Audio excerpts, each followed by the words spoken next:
කොහොමද මගේ යාළුවනේ? ඔන්න අදත් අලුත් කතාවක් අරන් තමයි ආවේ. අක්ක මල්ලි සිද්ධියක් ගැන තමයි අද කියන්න යන්නේ. ඉතින් හැමදාම මේ වගේ කතා අහන්න කැමති අය channel එකත් subscribe කරලා like ටිකකුත් දාගෙන යන්න කියලා ඉල්ලනවා. කතාවට යමු එහෙනම්. අදටත් මට මතකයි බං ඒ දවස හීනයක් වගේද නැත්නම් ඇත්තටම වුණාද කියලා මට හිතාගන්න බැරි වුණා. ඒ වෙලාවේ මගේ හිතේ තිබ්බ හැඟීම් වලට නම් නමක් තිබ්බේ නැහැ. මගේ නම සෙව්වන්දි සාමාන්‍ය ගමක සාමාන්‍ය පවුලක කෙල්ලෙක් මම. ඒත් මගේ ජීවිතේ සාමාන්‍ය වුණේ නැහැ. විශේෂයෙන්ම ආශයෙන් මගේ ජීවිතේට ආවට පස්සේ මගේ මුළු ජීවිතේම උඩු යටි කුරු වුණා. ඒක හරිම අමුතු දවසක් බං. මට මතකයි ඒ වෙලාවේ මගේ හිතේ මොකක්දෝ නොසන්සුන්කමක් තිබුණා. දවසම හරි නෑ වගේ දැනුණා. එදා තමයි මම අපේ ගමේ පන්සල ළඟ බෝ ගහ යටදී එයාව මුලින්ම දැක්කේ. අහස උස ගියපු බෝ ගහේ කොළ සරසන ගාලා hina වුණා. හිරු එළිය කොළ අතරින් පොළොවට වැටිලා පුදුම ලස්සනක් මවල තිබ්බා. මම පොඩි හුස්මක් අරන් විතරයි තිබ්බේ එතකොටයි එයාව දැක්ම සුදු කමිසයක් ඇඳලා දන ගහගෙන දැස් එකතු කරගෙන එයා පන්සල් භූමියට වෙලා හිටියා. එක මට පෙනුනේ මොකක්දෝ ලොකු ශක්තියක් තියෙන මිනිස්සෙක්ගේ පිටක් වගේ. එයාගේ හිසකෙස් පොදක් සුලඟට සෙලවෙන හැටි මම බලාගෙන හිටියා. මගේ හිතට නිකමට වගේ පුදුම සාමයක් දැනුණා. එයා කවුද කියලාවත් නොදැන එයා ළඟ මොකක්දෝ පිහිටක් තියෙනවා වගේ මට දැනුණා. ඊට පුදුම කුතුහලයක් දැනුණ කවුද මේ කොල්ලා ඒ මගේ හිතට මෙහෙම හැගෙන්නේ. මම නිකමට වගේ එයා දිහා බැලුවා. එයාට වයස 20 ගණක් වගේ ඇති. මට වඩා අවුරුදු කීපයක් බාල ඇති කියලා හිතුණා. මම ඒ වෙද්දි විශ්වවිද්‍යාලයේ ඉවර කරලා රස්සාවක් හොයා හිටපු තරුණියක්. මේ කොල්ලා කොච්චර සංසුන්ද එයා ඔළුව උස්සලා බුදු පිළිමයට වඳින ගමන් එයාගේ ඇස් නිකමට වගේ මගේ ඇස එක්ක පැටළුණා. හරිම ගැඹුරේ මොකක්දෝ දුකක් ඒ මොකක්දෝ බලාපොරොත්තුවක් ඒ ඇස්වල තිබුණා. මගේ පපුව පිපිරෙන්න වගේ ගැහුණා. මම ඉක්මනටම මූණ පහත් කරගත්තා කම්මුල් රත් වෙලා ඇති කියලා මට හිතුණා. ඒත් මට දැනුණා එයා තව ටික වෙලාවක් මගේ දිහා බලාගෙන හිටියා කියලා. මොහොත මගේ හිතේ ලොකු දෙයක් පටන් ගත්තා. හරියට නිකම් මගේ ඇතුලෙන් පිපුණ මලක් වගේ. මම හුස්ම ගත්තේ හරිම අමාරුවෙන්. එයා එතනින් ගියාට පස්සේත් මගේ හිත ඒ තැනම රැඳිලා තිබුණා.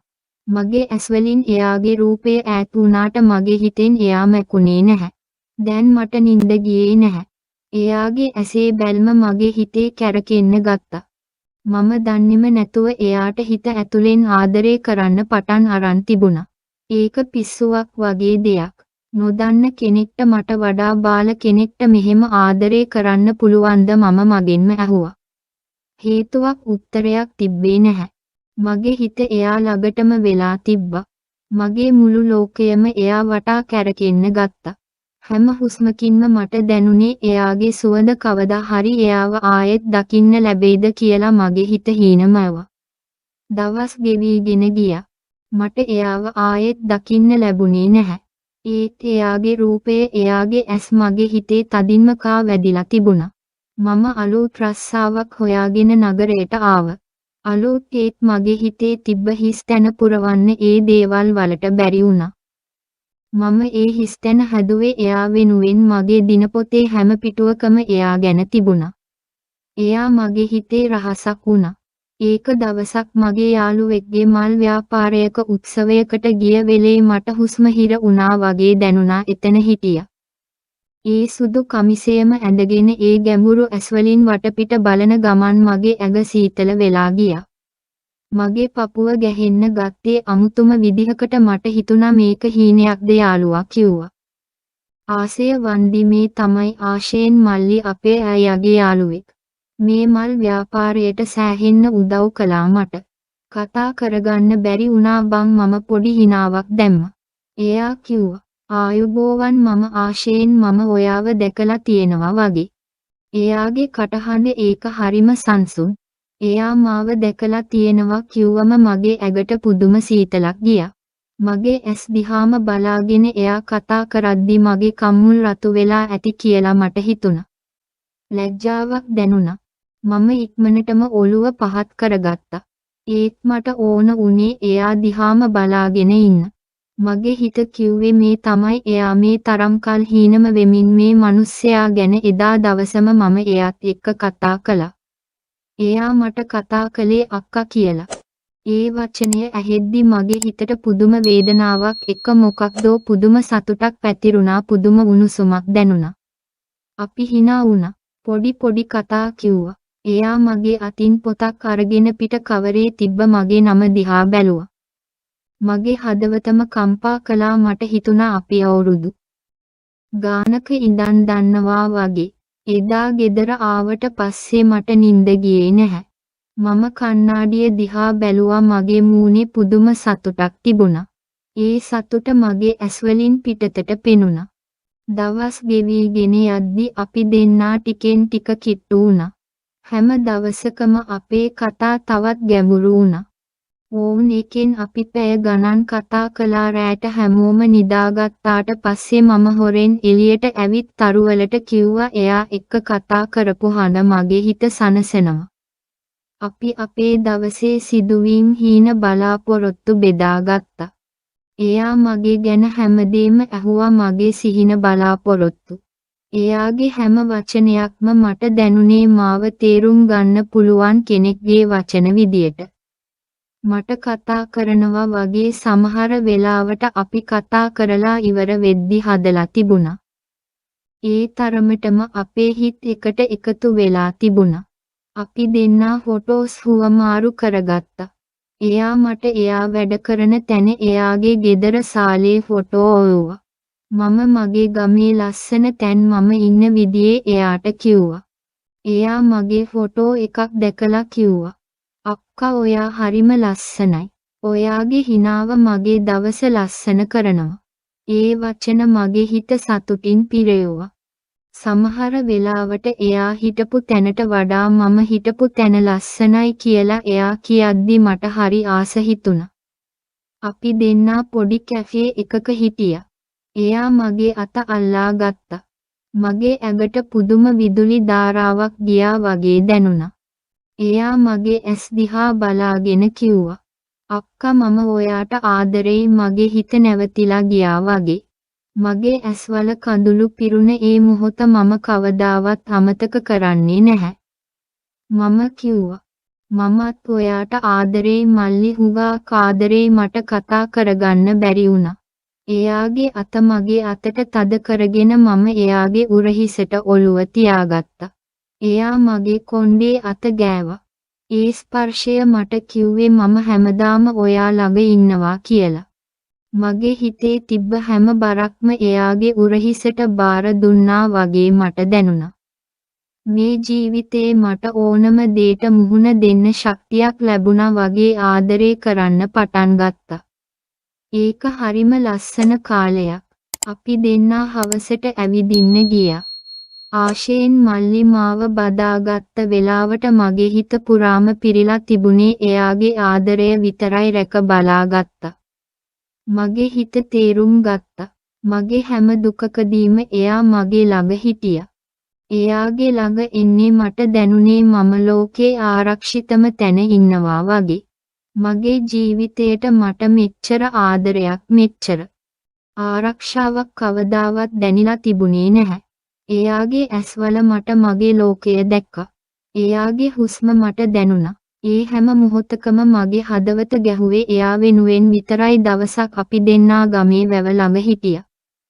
හිරු බැස යන අකුරු දසුණක්. ආශයෙන් මාව හිමිහිට එයාගේ ළඟට ඇදලා ගත්තා. මගේ හදවත ගැස්සුණා. එයා මගේ නළල සිපගෙන හිසකෙස් අත ගෑවා. ඔයාගේ මේ හිනාව මගේ ජීවිතේට ගොඩක් වටිනවා. එයාගේ උණුසුම් හුස්ම මගේ කම්මුලේ වැදුණා. මම හිස එසවුවා. එයාගේ ඇස්වල තිබ්බ ආදරය මාව වෙලවලා දැම්මා. ඒවා හිමිහිට මගේ තොල් සිපගත්තා. ඒ හාදුව මගේ මුළු ජීවිතේම වෙනස් කළා. ඒක ආදරයෙන් පිරුණු සියුම් පිවිතුරු හාදුවක්. මගේ ඇස් පියවි ගියා, මගේ මුළු ඇඟම ආදරයෙන් පිරීලා ගියා වගේ දැනුණා. ඒ මොහොතේ මට දැනුනේ මම මේ ලෝකේ ඉන්න වාසනාවන්තම කෙල්ල කියලා. ඒත් බං හැම ලස්සන හීනයකටම බාධා එනවා වගේ අපේ ආදරේටත් බාධා ආවා. මේ සම්බන්ධය ගැන ගෙදරට ආරංචි වුණා. මට වඩා බාල කෙනෙක්ට ආදරේ කරනවා කියන එක, ඒ වගේම වෙනත් ජාතියක කෙනෙක්ට ආදරේ කරනවා කියන එක මගේ දෙමාපියන්ට දරා ගන්න බැරි දෙයක් වුණා.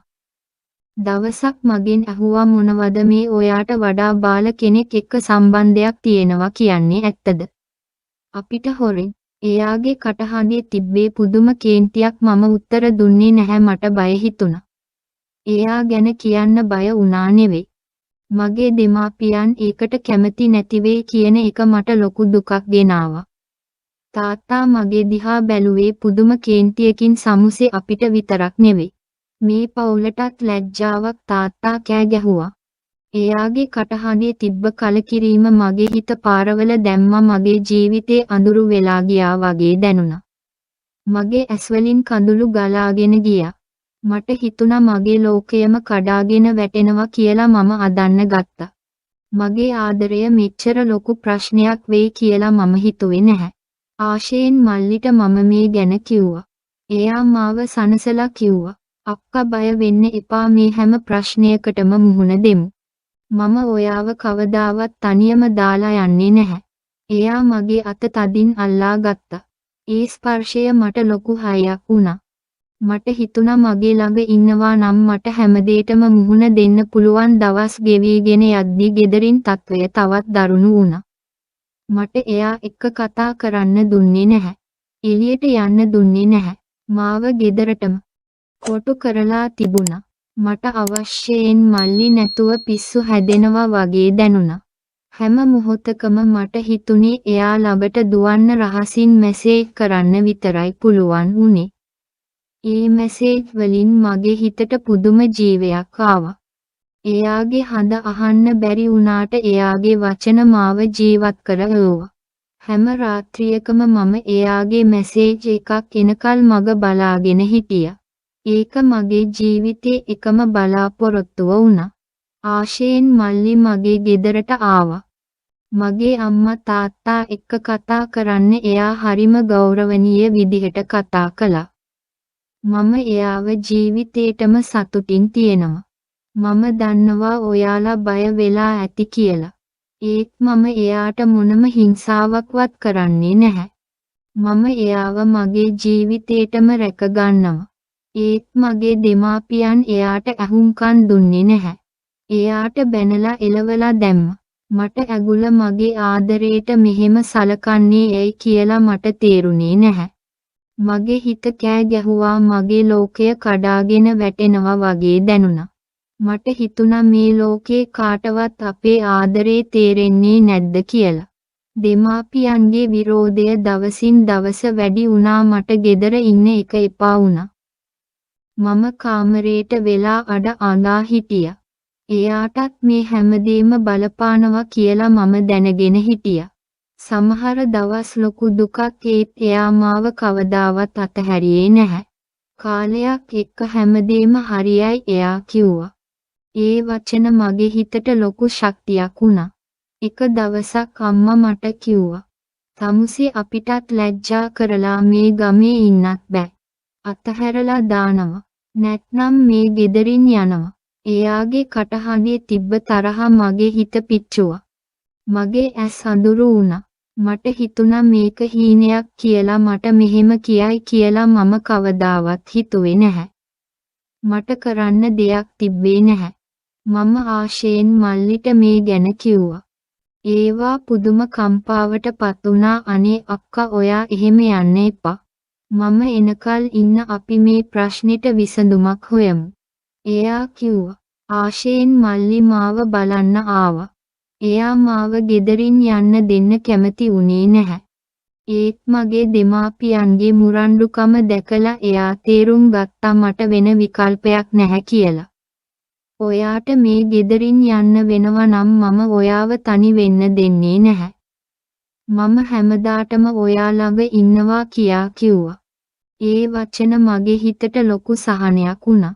අන්තිමේදී අපි දෙන්නා ලියාපදිංචි වුණා. ඒ දවස මට හීනයක් වගේ.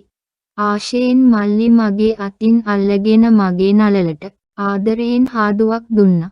මට දැනුනේ ජීවිතේටම දැනුණු ලොකුම ආදරය ඒ සතුටු කඳුළු එයා මගේ කම්මුලකට එයාගේ කම්මුල තියාගත්තා. අපි දිනුවා අක්කේ. එයා මට කනට කොඳුරුවා. ඒ කටහඬ මගේ හදවතෙම රැය දුන්නා. මම එයාව තදින් බදා ගත්තා. එයාගේ සුවඳ මගේ මුළු ඇඹටම දැනුණා. එයා මගේ පිට අතගානකොට මට දැනුනේ පුදුම සාමයක්. හැම දුකක්ම හැම බයක්ම අතුරුදහන් වෙලා ගියා. මට හිතුණා මගේ ජීවිතේ මේ තරම් සතුටක් කවදාවත් දැකලා නැහැ කියලා. ඒ මොහොත මට දැනුනේ මගේ ජීවිතේ අලුතින් පටන් ගත්තා. වගේ අද අපි දෙන්නා සතුටින් ජීවත් වෙනවා. මගේ දෙමාපියන් තවමත් අපිත් එක්ක වැඩි කතා බහක් නැහැ. ඒත් මම බලාපොරොත්තු වෙනවා කාලයක් එක්ක හැමදේම හරියයි කියලා. ආශයෙන් මල්ලි මාව බලා ගන්නේ කුමාරිකාවක් වගේ. එයාගේ හැම වචනයක්ම හැම බැල්මක්ම මට තියන්නේ එයාගේ ආදරය. හැමදාම රැට එයා මගේ අතින් අල්ලගෙන මට කියනවා. මම ඔයාට හැමදාටම ආදරෙයි අක්කා. ඒ වචන මගේ හිතට ලොකු සැනසීමක් ගෙනාව එයා මට මගේ පවුල නැති පාඩුව පිරිමස්සනවා. මට දැන් යාළුවෝ වගේම ආමේ අයත් ඉන්නවා. ඒගොල්ලෝ මාව එයාලගේම දුවෙක් වගේ බලා ගන්නවා. අපි දෙන්නා හැම බාධකයක්ම ජය ගත්තා. අපේ ආදරේ දිනුවා. මගේ ජීවිතේ ආශයෙන් මල්ලි වගේ කෙනෙක් හමුවීම මම කරපු ලොකුම වාසනාව. මේ කතාව මගේ ජීවිතේට ආදරය සතුට සහ හැම බාධකයක්ම ජය ගන්න පුළුවන් ශක්තිය දුන්නු ආදර කතාවක් විතරක් නෙවෙයි. ජීවිතේ අභියෝග වලට මුහුණ දීලා ආදරය වෙනුවෙන් සටන් කරපු ඒ සටනෙන් ජයග්‍රහණය කරපු කතාවක්. මේ වගේ ආදරයක් හොයාගන්න හැමදාම සතුටින් ඉන්න කියලා මම ප්‍රාර්ථනා කරනවා. හැම අභියෝගයකටම ආදරයෙන් මුහුණ දෙන්න. මොකද ආදරය තමයි ලොකුම ශක්තිය.